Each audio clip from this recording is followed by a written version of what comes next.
Episode के start में हमें दिखाया जाता है कि आज से कई हजार साल पहले यानी आइस एज में इस दुनिया पे मॉन्स्टर्स और स्पिरिट्स का कब्जा था और उन्होंने अपनी पावर से सभी इंसानों को अपना गुलाम बना लिया था।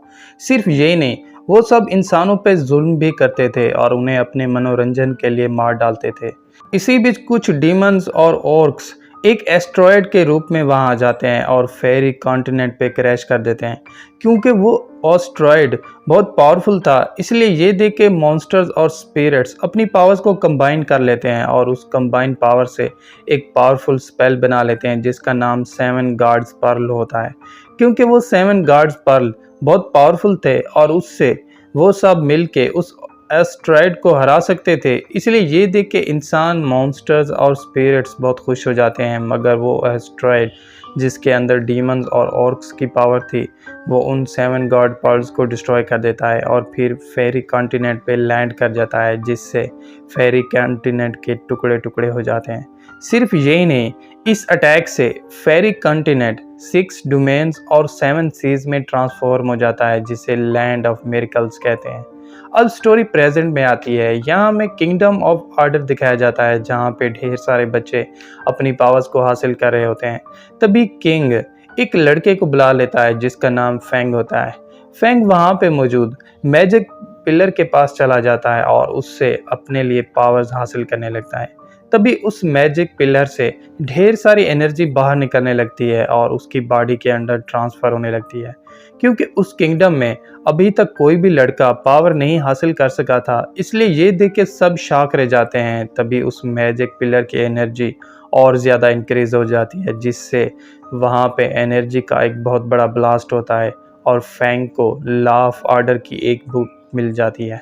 क्योंकि किंगडम ऑफ आर्डर के लिए ये बहुत नायाब चीज़ थी, इसलिए ये देख के किंग बहुत खुश हो जाता है और फैंग को किंगडम ऑफ आर्डर का नया रक्षक बना देता है। इसी बीच हमें ब्लू डोमेन का किंग दिखाया जाता है जिसका नाम लिन गाओ होता है। वो अपने बेटे लिनजी और अपनी वाइफ शाओ लू को सी ऑफ एलिमेंट्स के पास घुमा रहा होता है। क्योंकि लिनजी ने सी ऑफ एलिमेंट्स को पहले कभी नहीं देखा था, इसलिए उसे अपनी आंखों के सामने देख के वो बहुत खुश हो जाता है। जिस पे लिन गाओ उसे बताता है कि हमारी ब्लू डोमेन में टोटल 376 सी ऑफ एलिमेंट्स हैं और ये उनमें सबसे बड़ा है। सिर्फ यही नहीं, यहाँ तुम्हें अपने माता पिता की तरह सी ऑफ एलिमेंट की पावर भी मिलेगी, जिसे तुम इंसानियत की रक्षा के लिए यूज़ करोगे। हालांकि लिन गाओ बहुत ही नेक दिल था, जो कि खुद से ज़्यादा अपने लोगों का ख्याल करता था। मगर लिन जी बहुत ही शरारती था, जो कि हर वक्त खेलता और शरारतें करता रहता था। सिर्फ यही नहीं, उसकी मदर शाओलू भी बहुत शरारती थी, जो कि हर वक्त अपने हस्बैंड को तंग करती रहती थी।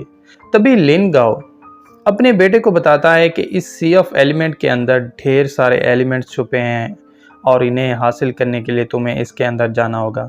ये सुनते ही लिनजी खुश हो जाता है। तभी उसकी मदर उसे किक मार देती है, जिससे लिनजी पानी में गिर जाता है, यानी वो उन एलिमेंट्स को हासिल करने की कोशिश करने लगता है।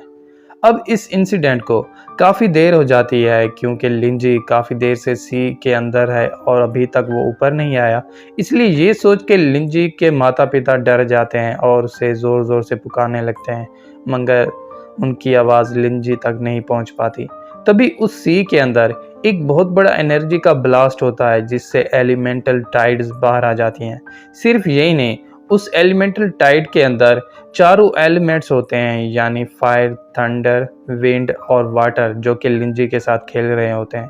क्योंकि ब्लू डोमेन में एक बंदा सिर्फ एक ही एलिमेंट को हासिल कर सकता है, जबकि लिनजी ने चारों एलिमेंट्स को हासिल कर लिया था। इसलिए ये देख के उसके माता पिता खुश हो जाते हैं, जिस पे बिना वेट किए वो चारों एलिमेंट्स लिनजी को हिट करने लगते हैं, यानी अपनी पावर्स को लिनजी के अंदर ट्रांसफ़र कर देते हैं, जिससे एक बहुत बड़ा ब्लास्ट होता है और लिनजी दोबारा पानी में गिर जाता है।